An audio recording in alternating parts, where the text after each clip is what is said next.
pada podcast pada sore hari ini. Kali ini saya Jordan Ahmad Hendri tidak hanya sendiri dalam podcast di hari ini. Ada ditemani dengan partner saya yaitu Kak Kenan.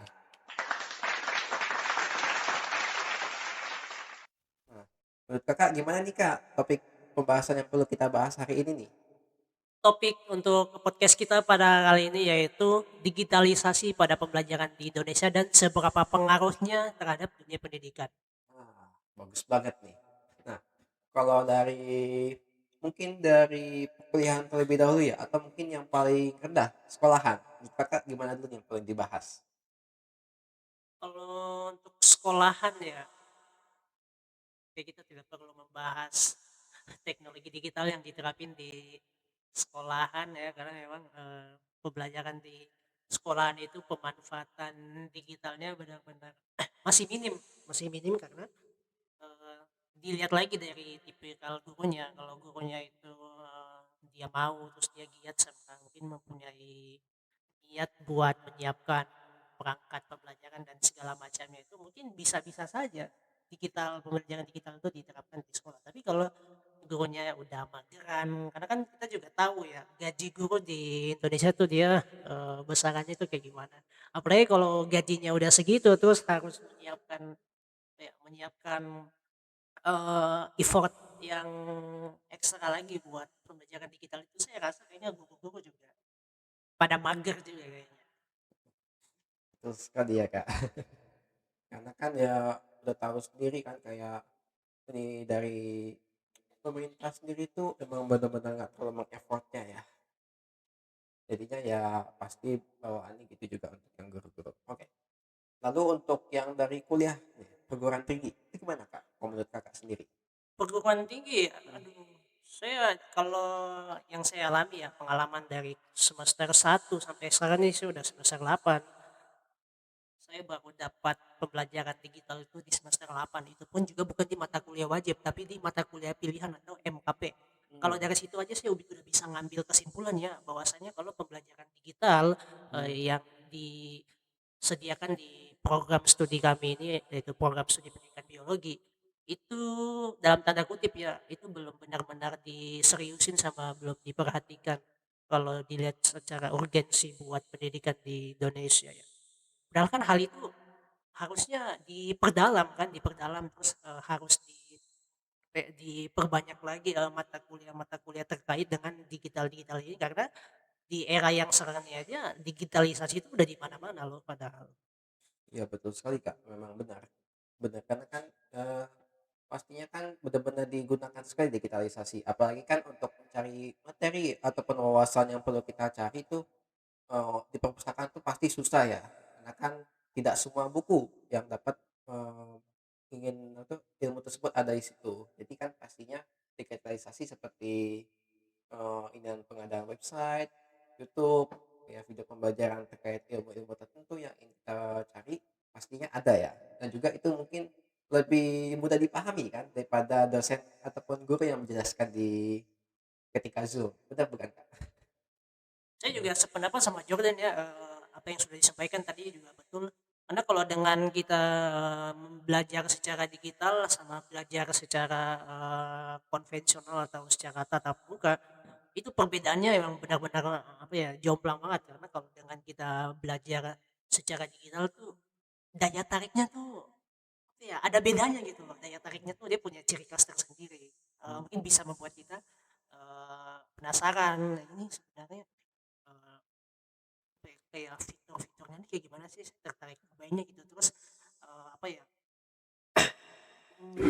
penggunaan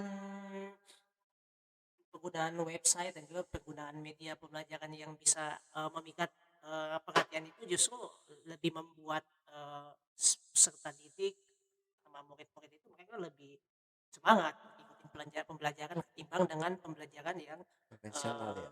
ya tradisional atau Hmm. konvensional yang lebih sering dilakukan di, dalam lingkungan, pembelajaran seperti di sekolah-sekolah gitu. Oh iya, betul sekali ya. Lagian juga ada beberapa zona yang menegaskan juga ya Kak, kayak ketertarikan mereka terhadap digitalisasi untuk yang sekolah-sekolah tersebut benar-benar tinggi. Apalagi kayak penggunaan media simulasi, media pengajaran yang lebih benar-benar effort terhadap gurunya untuk memberikan pengajaran yang tersebut. Itu benar-benar sangat bagus tuh kan, Kak, ya kan? Sangat bagus dan menurut saya juga ya, kalau POV saya ya, digitalisasi ini harus betul-betul kita gempur ya karena, berdasarkan referensi yang saya baca ya, pendidikan kita sama, pendidikan di negara maju, kita taruhlah kiblat pendidikannya kita tuh di Finlandia, itu kita tuh Iya, udah ketinggalan ratusan tahun. Kalau boleh, teman-teman dan mungkin rekan saya Jordan Sidip yang kita perlu ketahui ya, ratusan tahun itu menurut saya udah sangat tertinggal banget sih, sudah sangat tertinggal. Terus untuk penerapan digital ini aja kita harus mikir 2 kali kata menurut saya ya. Nah, kalau harus dipikir-pikir kayak gitu terus, menunda-nunda terus kapan kita bisa mengejar ketertinggalan itu gitu. iya betul. Apalagi kan kayak pertama kali kita mendigitalisasi pembelajaran itu pada saat ini, pandemik bukan, Kak?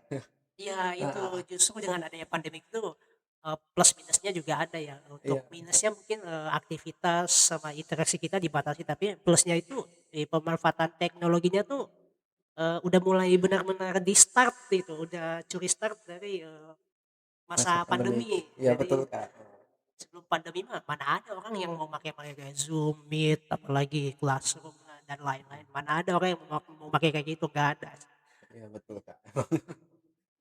Nah, apalagi, ini ya, lebih tepatnya ketika habis Covid pastinya banyak banget kekurangan, kayak tadi yang Kakak sebutkan kayak sosialnya kurang, lalu ininya juga kurang. Nah, oh ya, ini ketika setelah Covid itu kan banyak banget ya, kayak pemahaman mereka terhadap materi tersebut tuh bener-bener kurang, Kak.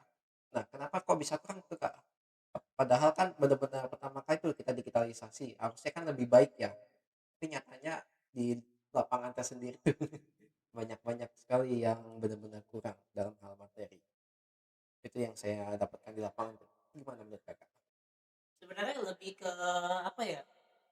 eh, Syok juga sih kita punya syok terapi karena pada saat pandemi itu juga kita gak punya persiapan terus apa ya adaptasi sama penyesuaiannya juga itu gak bisa membutuhkan waktu yang instan ya makanya eh, gak usah naruh ekspektasi lah pada saat pandemi itu apa ya semua orang lebih sering manfaatkan teknologi digital khususnya dalam dunia pendidikan tapi sesudah pandemi jangan menjamin kalau apa ya para siswa dan murid-murid tersebut bisa lebih cepat paham sama materinya karena ya itu saya bilang persiapan kita kurang terus kita dihadapkan dengan situasi yang secara tiba-tiba seperti itu.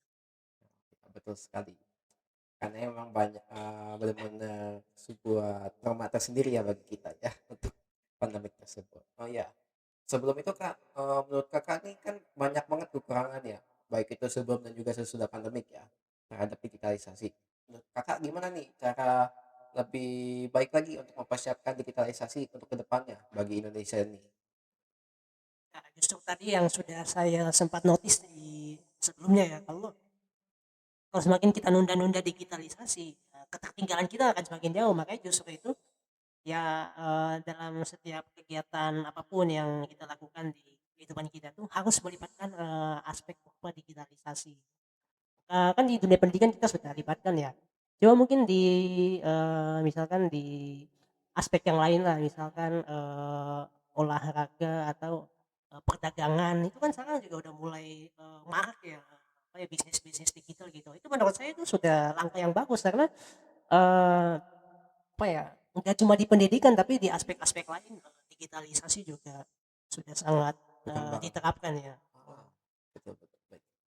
Jadi, selain itu juga ya, seperti yang saya lihat juga ya Kak, di lapangan tersendiri memang banyak banget kayak diterapkannya digitalisasi, baik itu ekonomi dan semacamnya. Tapi kalau untuk pembayaran tersendiri nih benar-benar masih tertinggal ya. Apalagi kan kalau dari Finlandia tadi benar-benar tertinggal 100 tahun lebih ya. Nah, Ratusan tahun itu menurut ah, saya itu udah benar-benar tertinggal banget sih. nah, jadi menurut Kakak gimana nih? Apakah yang perlu dimulai dari pemerintah itu sendiri atau dari paling atas? Baik itu pemerintah atau mungkin dari ini sebagai calon pendidik kita. Apakah yang harus kita lakukan untuk lebih mengeffort untuk pengembangan? dari digitalisasi ini? Menurut Kakak apa?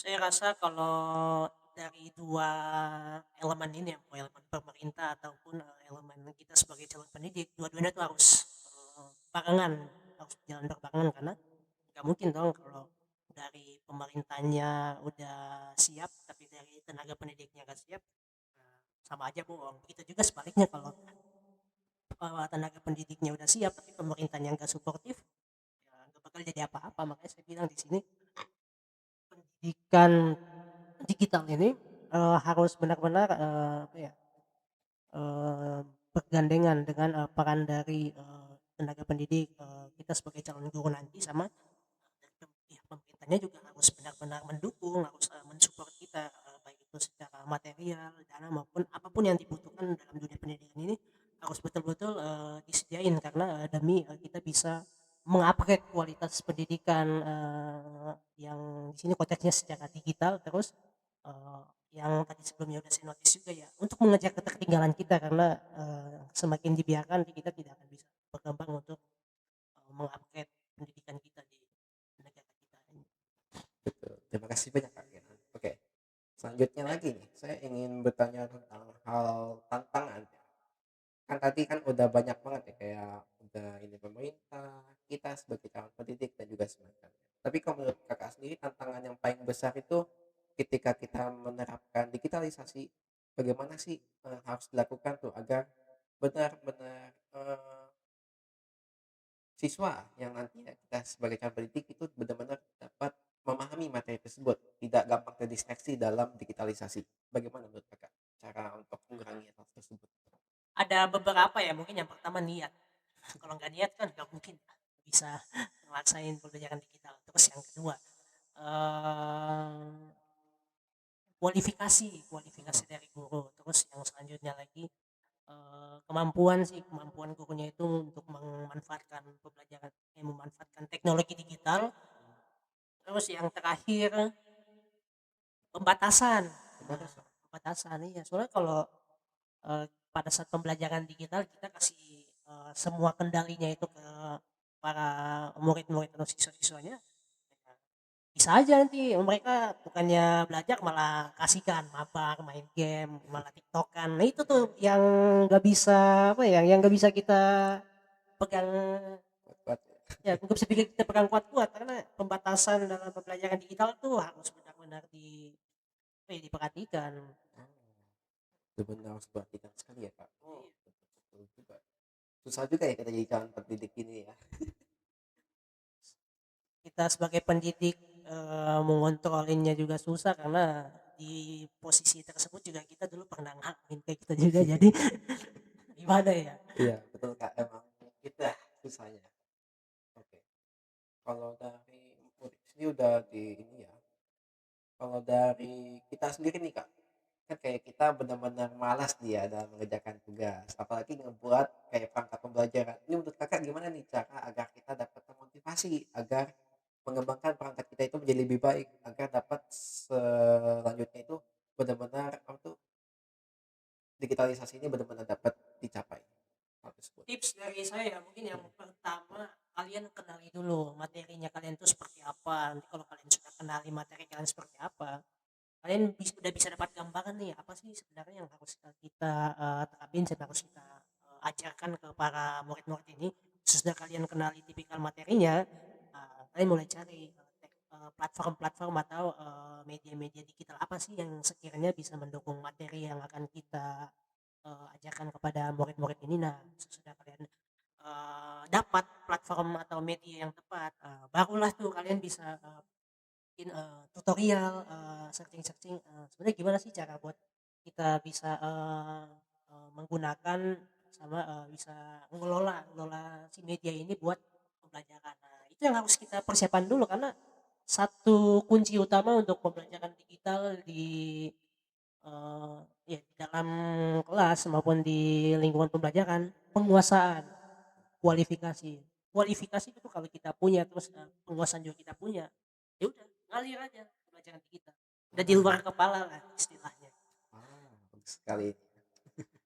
Tapi tadi juga Jordan sempat bahas ya untuk penyusunan perangkat pembelajaran. Betul. Itu juga menurut saya butuh usaha tambahan juga ya, karena perangkat pembelajaran itu ya itu merupakan suatu bahan bahan yang akan kita pelajari, yang akan kita pelajari lah dalam proses pembelajaran. Jadi kalau tidak ada perangkat pembelajaran seperti RPP dan lain-lain, terus bahan yang mau kita ajarkan ke murid-muridnya itu dari mana gitu kalau nggak ada perangkat-perangkat seperti itu. Ya, udah bagus sekali Kak, benar-benar menjawab semua nih ya.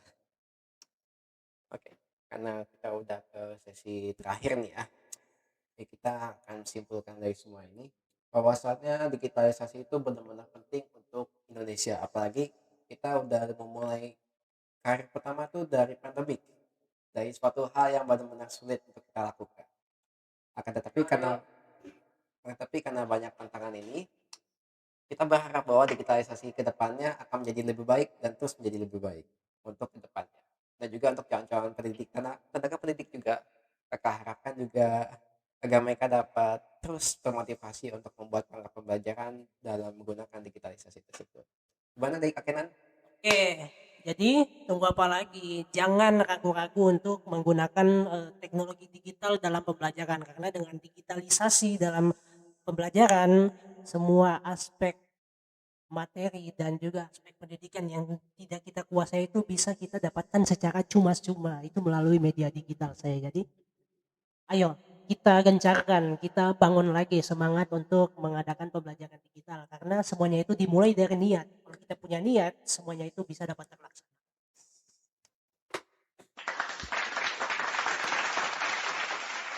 Baik, terima kasih Kak Kenan atas perbincangan kita pada podcast sore hari ini. Sama-sama juga Jordan, makasih juga sudah mengajak saya sebagai partner podcast kali ini.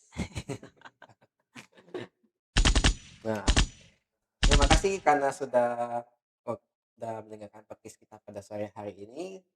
Saya harapkan para pendengar dan juga para tenaga pendidik sekalian yang mendengar podcast hari ini dapat memahami materi kita pada hari ini ya kan Kak? Oke, ya seperti itu. Ya. Ya, baik. Wassalamualaikum warahmatullahi wabarakatuh.